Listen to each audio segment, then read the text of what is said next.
Okay. Sure. Hello, everyone. I'm Lisbeth, and welcome to this episode of Women for Humanity. My guest today is a Canadian-born Shirley Blair, who's joining me from Kathmandu in Nepal, and I'm in south of France, so there's quite a difference. She is the director and fundraiser of the SMD boarding school for Himalayan children in Nepal. Shirley Blair has given service to the SMD school for 20 years. Together with the school's principal, she oversees all aspects of school operations in her role as director. She sources funds, materials, and training, recruits volunteers, and oversees ongoing education for senior students who have graduated from grade 10. She also travels to arrange scholarships and to fundraise, as all of SMD's funding comes from overseas, from 26 different countries. Hello, Shirley. Welcome to Women for Humanity. Hello, Lisbeth. Thank you. I'm very, very happy and honored to have this interview with you. I think you are doing an amazing work in Nepal, so far away from us in Europe, and I really admire what you're doing. So. I'm honored to be included in this circle of amazing women. Hello, everybody. Thank you. So before we start to talk about the work and the school, should we just talk a little bit about yourself, Shirley? What were you like a young girl, and where did you grow up? And did you already have the wish to make put a footprint in the world as a young girl? I think I was an odd child. I grew up, the most memorable part of my childhood, we moved a lot when I was young because our father was an engineer surveying for dam sites in the Yukon mostly. And by grade 8, I think I'd been in 13 different schools. So I became able to befriend people easily, and travel also was bred in. As a small child, when I was 6, it was before or 5, going 6. It was before the Salk vaccine for polio was invented. And I got very ill. And it was at first diagnosed as polio, and I was in isolation. And that brought a profound change in me. I now look back and think, the veil between this life and the next was a little bit thin. It wasn't polio, which was lucky. But that was my interest about bigger questions. What is death? Mm-hmm. How can it be? I bothered my parents tremendously about these things after I turned 6. And insisted upon going to Sunday school, although they were both atheists. But they were free thinkers, and they allowed me to go. And Dad even listened to my prayers. So it started very young, and I date it back to that polio scare. Okay, and so you would, yeah. So going up a little bit, what did you do prior to joining the SMD school? How did you end up there? That's an interesting question. Actually, I was in university studying English literature and picked up a couple of courses in linguistics. And the professor was trying to save First Nations languages. And he begged me to change my major because it really interested me. And I was a bit good at it. But I said, no, I have other plans. So I didn't. And what I'm doing now here is saving Indigenous people's language culture. And in my kid's case, Buddhist way of life. My early years, in my first year in university, I was in pre-med. And I suddenly realized partway through the year, Shirley, you almost pass out when you see blood on teeth. Other places it's okay, but on teeth, you cannot even handle that. How can you go into medicine? And I thought, oh what am I going to do? So my faculty advisor said, why don't you switch over, carry on with your studies, but switch over to English Lit. And there's a prominent professor coming who's interested in Japanese literature. I know you're interested too. So when I attended his classes, at that time I thought, oh, when I'm finished and grown, I'm going to live overseas. I'm going to go to live in Japan. And I was reading a lot about Zen Buddhism at that time. And there were no Zen teachers in Canada that I could find. Yeah. So luckily for me, after many years, I ended up teaching. And after 14 years in the teaching force in British Columbia, a Tibetan Lama came. I was already a Buddhist and already had learned how to meditate. And this one came, and I had hurt my shoulder very badly.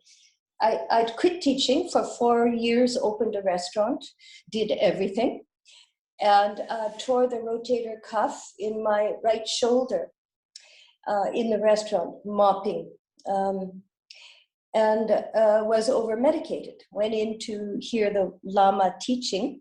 It was a public teaching, many, many people there, and I was completely off my mind on drugs because the doctor in the emergency room at the hospital didn't notice how small I am. I don't weigh 45 kilos even. And he medicated me for a normal-sized person. So on the way in, I walked into 3 pillars and apologized to them. And the people there, my Buddhist friends, said, oh dear Shirley, we better shepherd you. And they sat me in the front row, right in front of the Lama. And not much of my brain was working, but the limbic system was still operating. And I thought, oh gosh, I wish I were a cat so I could creep up onto his lap, because I think with him there's great safety. Oh, how nice. And it was years later, a few years later, I moved to Japan to follow my interest in Japanese cultural history and to teach there. And I used to come here to Nepal to visit Trangu Rinpoche. His name's Trangu Rinpoche. It's only a day's journey from Japan, whereas from Canada it's 2 or more. Mm-hmm. So I took advantage of that. And then one year, I just moved because Rinpoche's schedule changed. And I could see, I was teaching at a university in Japan, and I could see, oh dear, next year, my choice is to continue teaching here in Tokyo or hear Rinpoche teach. No choice. I just handed in my resignation. I was heartbroken. I cried for 3 days when I left Japan because I loved it. Yeah. But it was a good decision. It was a good decision. You've been there for 20 years. I had no plan to be involved with the school. It's just when I would visit Rinpoche here, I'd just walk up the road. It's a 6-minute walk from his little old monastery, and I'd look around and think, well, I wouldn't do it like that, but I wouldn't say anything because I wasn't involved. But when I moved here, I started to get involved then. And the monks who were running the school, they're trained in a 1,000-year-old Tibetan Buddhist system in the Tibetan language. And they were not accustomed at all to dealing with Westerners. And I saw how difficult it was for them, and equally difficult for the Westerners. So I just sort of fell into the job with a face looking to the West and a face looking here to the East to Buddhists. And I'm comfortable in both cultures, okay, more or less. I complain about the cold in Nepal because we don't have central heating. Yeah. Well, but you have a lot of happiness and joy with the children, I imagine. So that I'm 74 now. I'll be 75 in July. Wow. And yes, that's what I'm saying. Wow, how did... Great. But I'm so happy. I had an extraordinarily happy childhood. I had wonderful parents and an extremely happy childhood. I realized how lucky I was to have had that. I'm as happy now as I was when I was a small child, when I had tremendous freedom to roam. And we lived at one point, the fundamental part of my childhood, the time when they thought I had polio, we lived in high plateau country in British Columbia.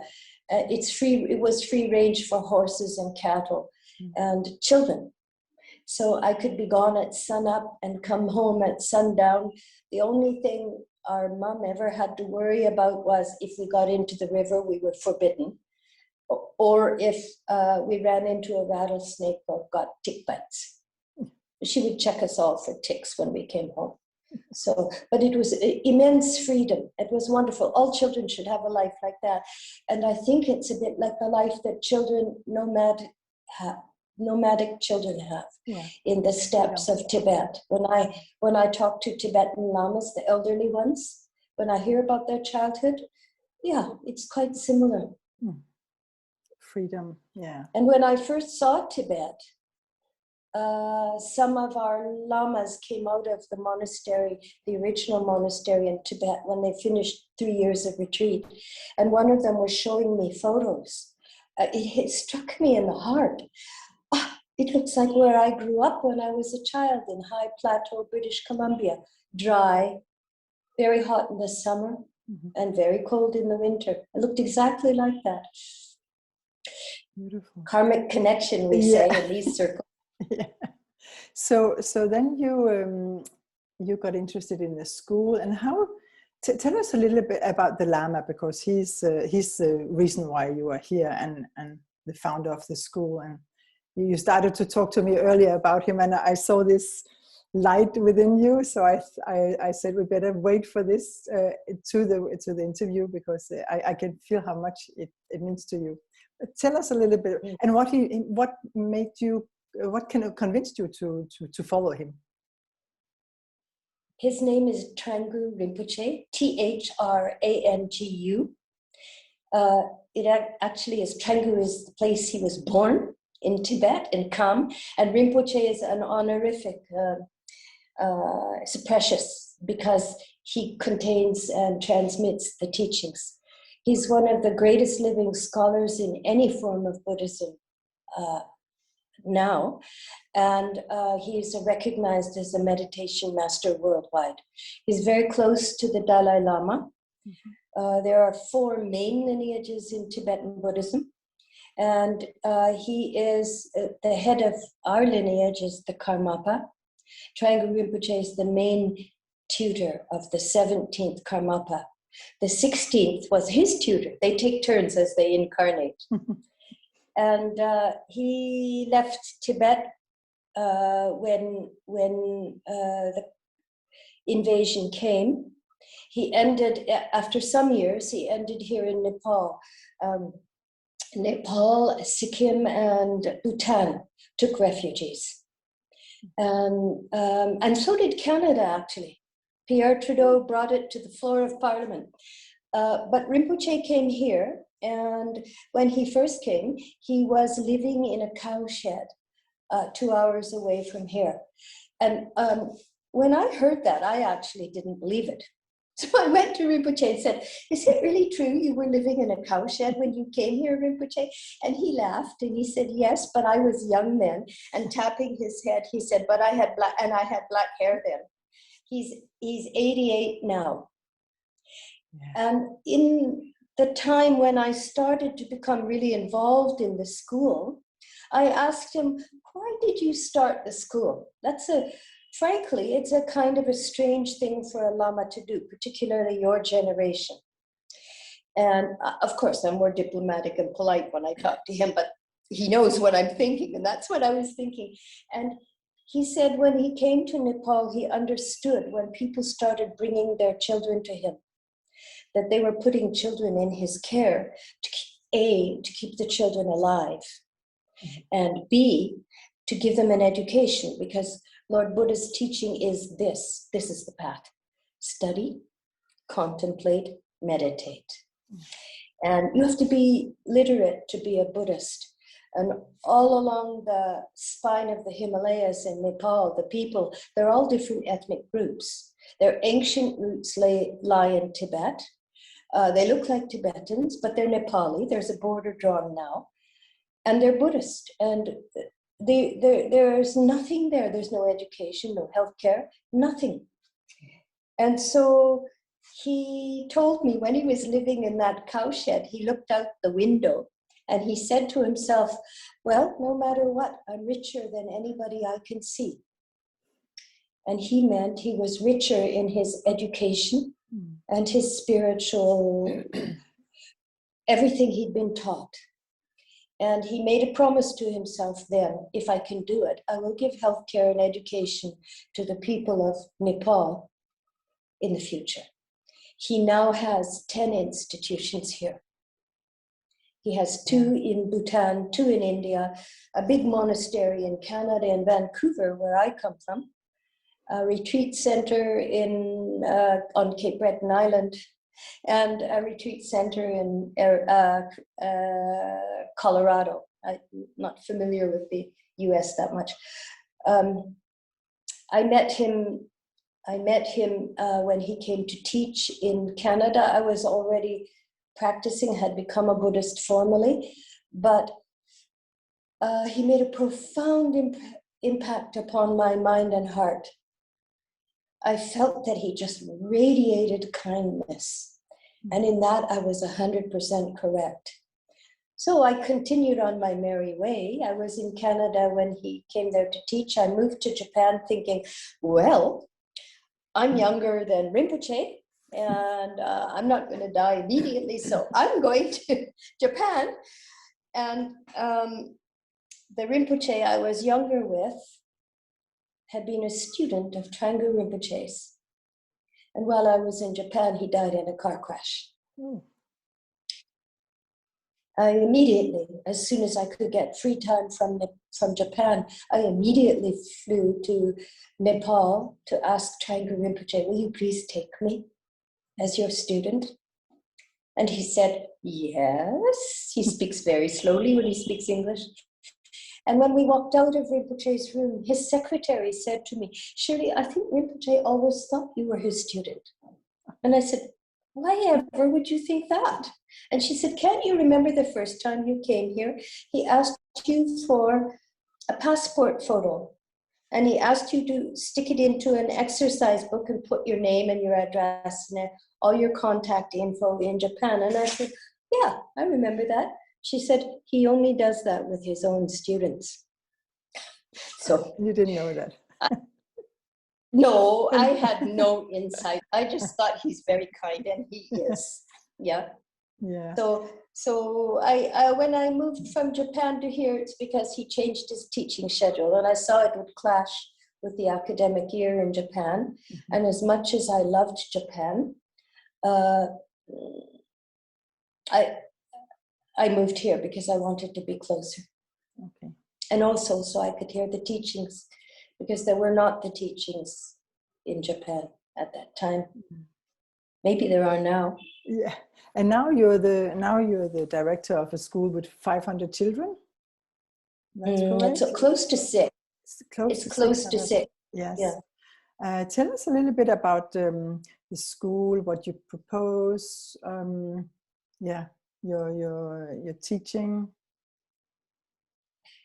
In the beginning, all I did was handle the correspondence between children and sponsors, because our monks who were running the school could not do that. They speak Nepali, Tibetan, and usually Hindi, but not English. So they found it very difficult. And at that time, many of our sponsors were in the US. So that's where I first started. And very slowly, I became more involved. And at one point, Rinpoche called me and asked me to take over. And he said, try to make it as good a school as you can, which was open-ended. And I had already done a few things at that point, but I had also been warned when I came here that the older generation in Tibet and the monastics, the same as in Canada, older generation in Canada, their thinking was different from my generation. I'm a child of the 60s. And so the advice I had was, if you want to do something that's quite different and you think you might get no, don't ask here. Ask directly to Rinpoche. Okay. And so things like sex ed, which we now call health and hygiene. We were the first school in the country to offer that. And that was really very good advice. There were a number of things that we did here that kind of rattled the bars. In the beginning, I wanted to change the diet. I found an orphanage on the other side of the valley that was judged to be, the children there were judged to be the healthiest children in an institution in the Kathmandu Valley. So, and we're not an orphanage, we're a school, but I thought, well, that's interesting. So I whipped out there to talk to the manager to find out, what do you feed the kids? And they had a diet designed by nutritionists from McGill University in Montreal. I thought, oh, this is interesting. So I asked him, Arjun, can I take this? And he said, of course you can. So I brought it to our school and I talked to our cooks. At the time, our cooks were lay people and Tibetan. And they all went, ew. And then I talked to our monk buyers who were also raised in the Tibetan monastic system. They're Nepali, but raised in the Tibetan system. And they all went, ew, because it was based on the Nepali diet, not the Tibetan diet. Okay. And so we slowly had to do things because the opposition also came from the children. The children looked at me in horror when I introduced different kinds of vegetables. I would go into the kitchen and I'd say to our cooks in Nepali, Rangi Changi, Ramro, oh, many colors is very good. But I'd come to the dining hall, I'd